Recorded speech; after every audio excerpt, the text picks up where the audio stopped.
పాపం ఎంతో కష్టపడి సంపాదించిన డబ్బు దానం చేసి ఇంకొకళ్ళని సంతోషపెడుతున్నాడు ఆ మహానుభావుడు. నేను పైసా ఖర్చు లేకుండా ఇంకొకటి సంతోషపెట్టాగా. ఈ దృష్టి ఉండేది మన పూర్వులకు. అలా ఉండేవాడు. వాళ్ళని ఎవళ్ళు ఏమన్నా వాడు పట్టించుకునేవాడు కాదు. మనకల్లా కాదు. ఎవడు మనం ఒక్క మాట అంటానికి వీలేదు అన్నంటే వాడికి పోటాడకపోతామే మనం. ఎవడరా నువ్వు నన్ను అంటానికి? వాడు అన్నందువల్ల మనకు పోయిందేమిటి? అథవా ఒకడు మనం పెద్ద ప్రశంస చేశాడు, వాడు ప్రశంసించినందుకు మనకు ఒరిగేదేమిటి?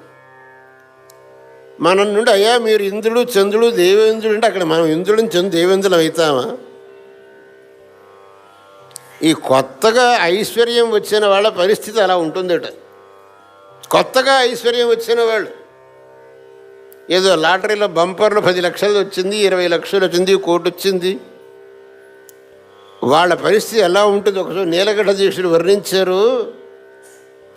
ప్రామాణ్య బుద్ధి స్తోత్రేషు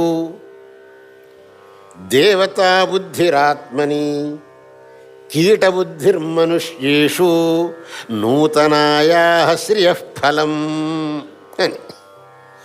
ప్రామాణ్య బుద్ధి స్తోత్రేషు. ఎవరన్నా మనం స్తోత్రం చేసి బాబు మిమ్మల్ని చూస్తే సాక్షాత్ మన్మధుళ్లాగా ఉన్నారు అని అంటే, ఆహా నేను మన్మధుళ్లాగా ఉన్నాను కాబోలు.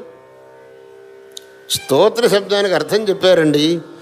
అవిద్యమాన గుణకీర్తనం స్తోత్రం అని చెప్పేసి, లేని గుణాలను వర్ణించడమే స్తోత్రం అంట. మనం వాడు స్తోత్రం చేస్తుంటే అవన్నీ నాకున్నాయి నేను అనుకుంటున్నాను అని అంటే, నాకంటే మూర్ఖుడు ఎవడు ఉంటాడు? వాడికి ఆ కొత్తగా ఐశ్వర్యం వచ్చిన వాడికి ఎవడన్నా వాడిని స్తోత్రం చేస్తుంటే అదంతా నిజమని అనిపిస్తుంది.